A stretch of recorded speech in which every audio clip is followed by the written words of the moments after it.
Hello everyone there, this is Shafaq Naz. I hope you all are enjoying your life fully.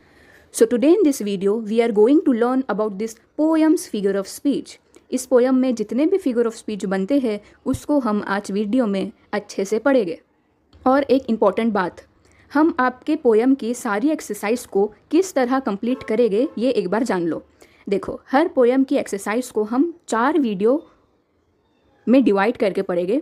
पहले part में इस poem के सारे figure of speech को पढ़ेंगे, सेकेंड पार्ट में आइस ब्रेकर को कंप्लीट करेंगे, थर्ड में इस पोयम के ब्रेनस्टॉर्मिंग को कंप्लीट करेंगे और फोर्थ में इस पोयम के एप्रिसिएशन को पढ़ेंगे। तो इस तरह से 4 पार्ट में अच्छे से कंप्लीट हो जाएगी सिस्टमेटिकली। ओके, अब फिगर ऑफ स्पीच पढ़ने से पहले तुम लोग को ये पता होना चाहिए कि एग्ज़ाम में इससे रिलेटेड कैसे कैसे टाइप के क्वेश्चन बना के पूछ सकते हैं। तो देखो, स्क्रीन पर लिखा है, इस टाइप के क्वेश्चन बनते हैं फिगर ऑफ स्पीच से रिलेटेड। इन सब में से किसी एक टाइप का क्वेश्चन पूछा जाता है एग्जाम में 2 मार्क्स के लिए। Okay, so topic of figure of speech consist of 2 marks in your board examination. ठीक है, तो ये एक बात अच्छे से पता होनी चाहिए। अभी फिगर ऑफ स्पीच क्या होती है ये सब तुम लोग को पहले से ही पता है, लेकिन अगर फिर भी किसी को थोड़ा बहुत भी डाउट है तो एक बार ये स्क्रीन पर दी हुई लिस्ट को पढ़ लो एक बार, आप लोगों को अच्छे से क्लियर हो जाएगा कौन से फिगर ऑफ स्पीच का क्या काम होता है। ठीक है, क्योंकि कभी कभी अपने को फिगर ऑफ स्पीच का नाम तो पता होता है लेकिन उसका क्या काम है ये हम भूल जाते हैं। इसलिए ये लिस्ट बहुत काम आएगी आपको एग्ज़ाम के थोड़े टाइम पहले गो थ्रू करने के लिए, दिमाग में क्लियरिटी रखने के लिए और डाउट फ्री रखने के लिए भी ये लिस्ट बहुत काम आएगी। क्योंकि बुक में कहीं भी एक साथ सारे फिगर ऑफ स्पीच की लिस्ट नहीं दी हुई है, तो अपने को ही अरेंज करना पड़ता है, जो मैंने आपके लिए कर ली हूँ। अच्छे से पढ़ लेना ये लिस्ट को। ओके, तो अब स्टार्ट करते हैं आज की वीडियो। ओके, स्टार्ट करते हैं। पोयम बड़ी है इसलिए फिगर ऑफ स्पीच भी थोड़े ज़्यादा ध्यान में रखने पड़ेंगे। तो फर्स्ट लाइन का फिगर ऑफ स्पीच है repetition, of course reason. The word no stir is repeated here pleasingly. Next line के 3 फिगर ऑफ स्पीच बनते हैं। पहला है alliteration, the sound S is repeated here pleasingly. दूसरा बनता है simile, the direct comparison is made here. और तीसरा बनता है personification, reason is the ship is spoken as she as if a person. Next line alliteration, वही reason, the sound H is repeated here pleasingly. ये दोनों को अगर साथ में ले गए ये लाइन को तो रेपिटेशन भी बनता है, reason the word her is repeated here pleasingly. Next line इसका alliteration, reason the S sound is repeated here pleasingly. Next line इसका imagery, reason the line can be visualise. मतलब अपन मतलब देखो, इंच के प्रॉप में वेव फ्लोड हो रही है, ये लाइन सुन के अपन ये सीन को दिमाग में इमेज की तरह बना सकते हैं ना, ये लाइन अपने दिमाग में इमेज की तरह आ सकती है, इसलिए ये फिगर ऑफ स्पीच है इमेजरी। नेक्स्ट लाइन का पहला antithesis, the word so little they is repeated here pleasingly. और दूसरा बनता है antithesis, opposite words rose and fell are used in the same line. Next line इसका कुछ भी नहीं बनता है। नेक्स्ट इसका बनता है alliteration, the sound A is repeated here pleasingly. ये लाइन का भी कुछ नहीं बनता है।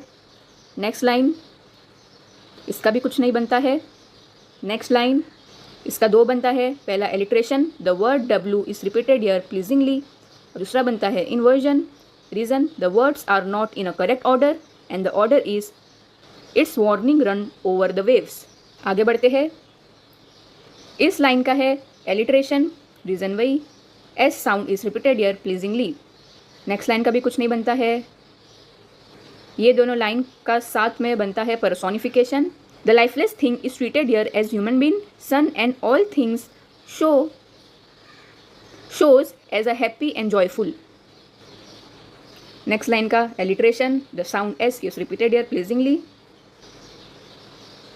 ये 3 लाइन का भी कुछ नहीं बनता है। Next line alliteration, the sound R is repeated here pleasingly. Next line का भी कुछ नहीं बनता है। आगे बढ़ते हैं। इसका बनता है personification, reason is the lifeless thing is treated here as human being, spring can not cheer but humans are able to cheer. Spring एक मौसम है, और एक मौसम कैसे चीयर कर सकता है, वो तो एक इंसान ही चीयर कर सकता है ना, तो इसलिए इसलिए इधर पे एक ह्यूमन क्वालिटी दे दी गई है नॉन लिविंग थिंग को। नेक्स्ट लाइन, इसका कुछ नहीं बनता है। उसके बाद ये दोनों लाइन का एक साथ रेपिटेशन बनता है। Reason the word mirthful are repeated here pleasingly. Next 3 line का कुछ नहीं बनता है। उसके बाद वाली लाइन का बनता है alliteration. Reason the word A is repeated here pleasingly. Next line का भी alliteration. Reason the word B is repeated here pleasingly. ये 3 लाइन का भी कुछ नहीं बनता है। इसका 2 फिगर ऑफ स्पीच बनता है। पहला है inversion. Reason is the words are not in a correct order and the order is the bell sung down with a gurgling sound. Next figure of एक और फिगर ऑफ स्पीच बनता है इसका, वो है onomatopoeia. Reason the sound gargling is expressed in a word. Gargling ये word एक sound है, तो इसलिए इसका ये फिगर ऑफ स्पीच है। Next alliteration. Reason the sound B is repeated here pleasingly. वही next alliteration, the sound R is repeated here pleasingly. Next वही alliteration, sound A is repeated here pleasingly. ये दोनों लाइन का साथ में alliteration बन सकता है। बहुत सारे एस वर्ड का इस्तेमाल हुआ है। the sound S is repeated here pleasingly. Third और फोर्थ लाइन का साथ में भी एलिट्रेशन बन सकता है। सिर्फ फोर्थ लाइन का भी एलिट्रेशन बन सकता है। रीज़न वही रहेगा, the sound S is repeated here pleasingly. उसके बाद का भी एलिट्रेशन बनेगा, स्प्रेड और sky. Reason the sound S is repeated here pleasingly. उसके बाद वाली लाइन का कोई फिगर ऑफ स्पीच नहीं है।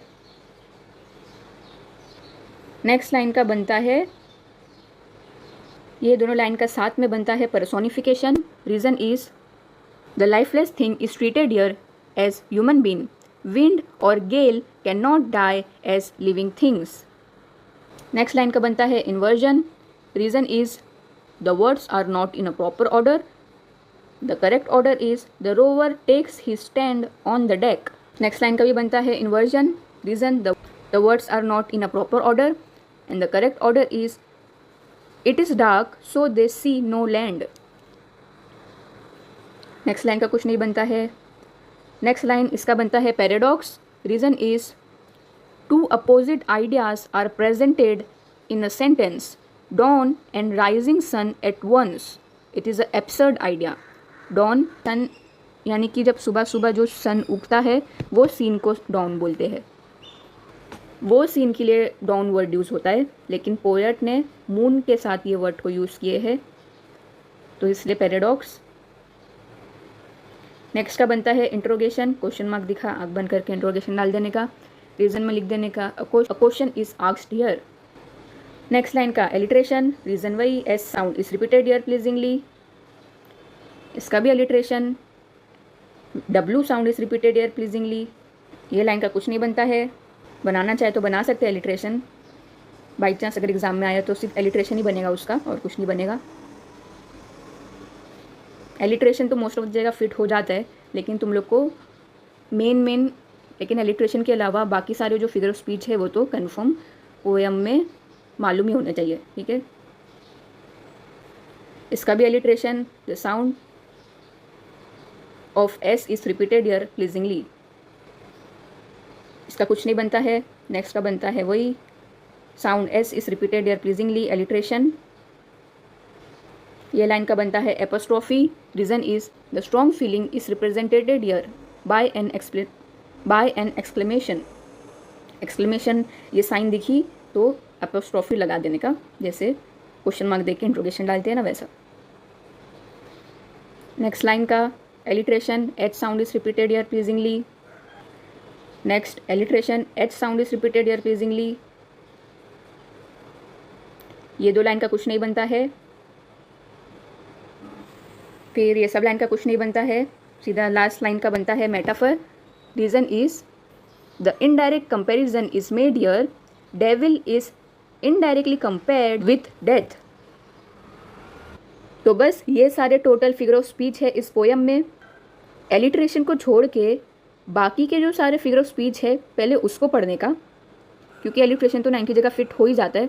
मेन अपने को बाकी के मेटाफर, पर्सोनिफिकेशन, ये सब कौन सी लाइन में आए हैं पहले वो ध्यान रखने का, ठीक है।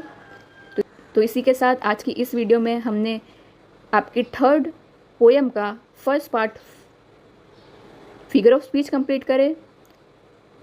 अब नेक्स्ट पार्ट में इसी पोएम का आइस ब्रेकर को कंप्लीट करेंगे। फर्स्ट पोएम और सेकंड पोएम का A to Z चीज़ कंप्लीट हो चुकी है, word to word explanation with all the solution of back question. तो अब मिलेंगे नेक्स्ट वीडियो में। Good bye.